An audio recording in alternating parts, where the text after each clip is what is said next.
Sur la 26, la délibération unique. Sur la 26, alors Madame Morin, je vous donne la parole.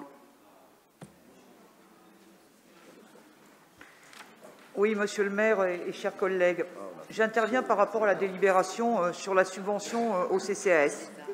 Le 28 novembre dernier, Médiacité titrait « Suspicion de viol et défaillance en série dans un EHPAD toulousain », évoquant un incident de septembre 2020 où une résidente de l'EHPAD Pierre Ducis à Toulouse a disparu 24 heures avant d'être retrouvée souillée et souffrante. Cette quinquagénaire atteinte d'Alzheimer avait disparu à l'occasion d'une consultation médicale où elle avait été laissée seule en salle d'attente. Elle est retrouvée et ramenée le lendemain matin dans un état suggérant des faits de viol. Mais une toilette est réalisée avant qu'elle ne soit conduite devant le médecin légiste, qui ne peut donc conclure qu'avec la mention de, je cite, suspicion d'agression sexuelle. Selon Médiacité, cet incident révèle une série de défaillances avant et après l'incident. Tout ceci a amené le syndicat Sud Santé Sociaux, unique organisation syndicale de l'établissement, à faire un signalement le 13 août 2021 au procureur de la République, alors que, toujours selon Médiacité, le CCAS affirme que l'agression sexuelle a été définitivement écartée. Nous avons eu plusieurs témoignages confirmant que le personnel de l'EHPAD a été particulièrement choqué, alors même qu'on aurait pu penser que cet événement amène l'établissement et le CCAS à une analyse de l'organisation et des erreurs qui ont pu être commises pour éviter leur réédition. On note simplement quelques changements intervenus en termes de protocole dans l'établissement. A contrario, c'est une autre procédure qui est lancée et Médiacité rapporte, je cite, « Dans un sens des priorités qui interrogent, la procédure visait à réunir des éléments contre une secrétaire de l'établissement à qui il est reproché d'avoir questionné la responsabilité du médecin et des infirmières dans l'incident. L'agente a d'ailleurs été sanctionnée d'une suspension de travail de 6 mois, annulée pour vice de forme par le Conseil d'État. » Puis nous apprenons par Médiacité, dans un nouvel article le 5 décembre, que 8 agentes de l'EHPAD municipal Pierre Ducis portent plainte contre la direction pour harcèlement et discrimination syndicale. Elles seraient aujourd'hui en arrêt maladie, suspendues, mutées ou remerciées. Toutes sont syndiquées ou proches du syndicat Sud-CT. Elles ont dénoncé, je cite, une gestion défaillante et toxique de la part de leur direction. Selon les témoignages recueillis par Médiacité, la situation s'est détériorée à partir de 2019 avec l'arrivée d'une nouvelle directrice, puis le recrutement d'un nouveau cadre de santé en juin 2020. Le conflit a atteint son paroxysme en septembre 2020, après la suspicion de viol sur une résidente. Une secrétaire à l'accueil et déléguée syndicale Sud et une autre représentante du personnel proposent de signaler l'incident au procureur de la République sur la base de l'article 40 du Code pénal. En décembre 2020, la secrétaire est suspendue par la direction, qui ouvre également une enquête administrative contre elle. Enquête qualifiée d'à charge par Médiacité, qui détaille longuement les témoignages d'une dizaine d'agents.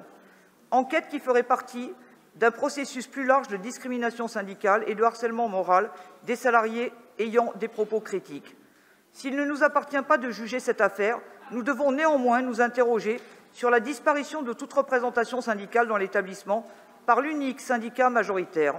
On peut aussi s'interroger sur le fait qu'un cadre de santé récemment recruté pose aux côtés d'une bonne rôle intimement dehors Sud et leurs représentants. C'est pourquoi nous demandons un audit interne sur les pratiques managériales et une enquête sur le bien-être au travail et les conditions dans lesquelles travaillent les agents. Il apparaît qu'il y a un problème structurel au CTMR sur lequel la mairie doit se pencher sérieusement parce que les dysfonctionnements ont des conséquences humaines gravissimes. Merci. Merci, c'est un petit peu à côté du sujet. Marois Bouzaïda Silla et ensuite Madame Bleus. C'est bon, ça fonctionne. Je vais répondre à Madame Morin pour le sujet pour son intervention qui était hors sujet. En tout cas, ce n'était pas l'objet de la délibération, mais je peux laisser encore perdurer des propos diffamatoires concernant le CCAS. Alors, on va revenir sur cette affaire du Ducis qui date d'il y a 2 ans. Donc, en 2020, la disparition d'une résidente et son suivi lorsqu'elle a été retrouvée ont donné lieu à des déclarations de la part de CCAS, bien évidemment, auprès de l'Agence régionale de santé. À la demande de la direction et de l'établissement et du médecin coordinateur, la résidente a été accompagnée aux urgences pour un examen gynécologique.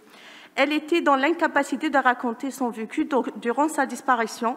Compte tenu de son âge et de son état, La direction de l'EHPAD a pensé qu'elle avait pu faire l'objet d'une agression. Les médecins urgentistes lui ont alors prescrit par précaution un traitement antirétroviral contre l'infection VIH. Elle a ensuite été examinée par un médecin légiste de Rangueil. Le service de médecine légale n'a pas confirmé l'hypothèse d'une agression et la résidente a été réorientée vers l'EHPAD. Dès lors, elle a fait l'objet d'un suivi rapproché par le médecin qui l'a vue lors de son retour. La psychologue de l'EHPAD et les équipes infirmières ainsi que l'ensemble des soignants chargés de suivre l'évolution de son état comportemental. Donc, elle a été suivie dès lors qu'elle a été vue par la médecine légale. Tout cela, je précise, a fait l'objet d'un rapport circonstancié auprès de l'Agence régionale de santé. L'absence d'agression ayant été confirmée par la médecine légale, le CCAS n'a pas eu à faire un signalement judiciaire. Plus tard, une enquête administrative sur le volet RH donc, a bien été ouverte en interne à la suite d'une dénonciation calomnieuse auprès de l'Agence régionale de la santé. Il en a résulté qu'un agent, en conflit ouvert avec la direction de l'EHPAD et celle du CCAS, a cherché à mettre en cause des infirmières et un médecin à l'occasion de cet incident, générant une cessation de travail collective. Une soixantaine d'agents ont été entendus par la direction de CCAS. Leurs témoignages, bien évidemment, ont été mis en évidence et ils ont montré un comportement inadapté au travail. Le tribunal administratif a confirmé la décision de CCAS. Par la suite, l'agent l'a également contesté auprès du Conseil d'État qui rendra sa décision dans l'année. Je finis mes propos en expliquant que la direction de CCAS n'est pas surprise de voir réapparaître ces allégations 2 ans après les faits au regard du contentieux qui existe bien évidemment avec cet agent. Elle réaffirme aujourd'hui que les équipes de l'EHPAD ont agi en professionnels, ce qu'ils sont, tout à fait dans les règles, comme a pu vérifier, bien évidemment, l'Agence régionale de la santé. L'établissement a également joué la transparence auprès de représentants des familles, des résidents qui ont été toujours tenus informés de l'évolution de la situation. Je vous remercie, Monsieur le maire. Madame Morin. Oui, madame. Pourtant, la presse a écrit, et aucun d'entre vous n'a contesté les écrits de la presse, à ma connaissance. Elle a écrit que qu'un médecin légiste qu'un examen gynécologique a été réalisé par un médecin légiste, que la femme a été toilettée par le personnel de l'EHPAD avant cette expertise légale. Le médecin légiste ne peut donc ni confirmer ni infirmer l'agression supposée. Dans ses conclusions, l'auxiliaire de justice conserve donc la mention de suspicion d'agression sexuelle. Voilà. Donc ça, c'est un premier point. Mais au-delà de ça, madame, je vous invite vraiment à contester les écrits de presse si vraiment vous êtes sûr de vous. Mais au-delà de ça, je crois que ce qui est important et ce que nous posons aujourd'hui, c'est nous voulons un audit. Parce que vous évoquez un conflit entre un agent et la direction. Or, c'est 8 agents qui ont porté plainte contre la direction, ce n'est pas un seul. Et par ailleurs, vous parlez d'une décision du Conseil d'État à venir. La décision du Conseil d'État a eu lieu. Donc ça fait quand même beaucoup d'incohérences et de contradictions avec l'article. Mais en tout cas, est-ce que vous êtes prêt à organiser un audit au CCAS pour voir pourquoi il y a 8 agents qui portent plainte contre leur direction, pas un agent, 8 agents. Donc est-ce qu'on peut avoir un audit et voir quelles sont les problématiques qui se posent pour les personnels sur place? Je crois que c'est ça qui est important aujourd'hui. Merci.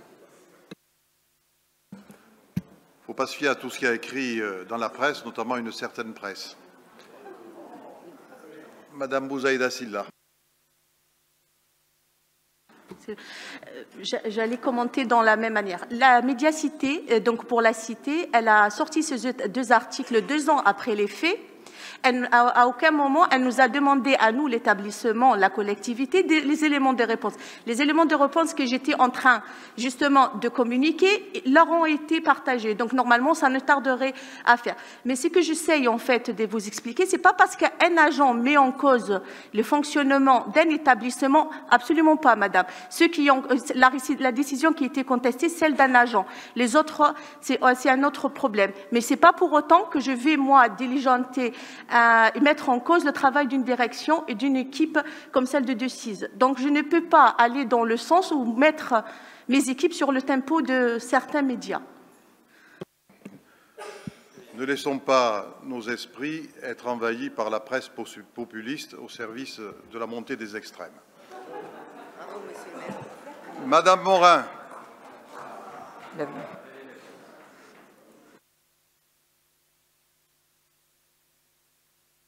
On a simplement demandé un audit indépendant. On ne vous demande pas que ce soit un journal qui le fasse, un audit indépendant.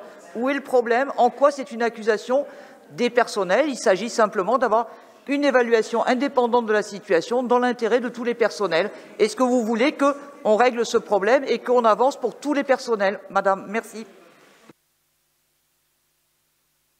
Un peu de sérieux, nous allons maintenant voter cette délibération. Qui ne participe pas? Qui s'abstient? Qui vote contre? C'est adopté.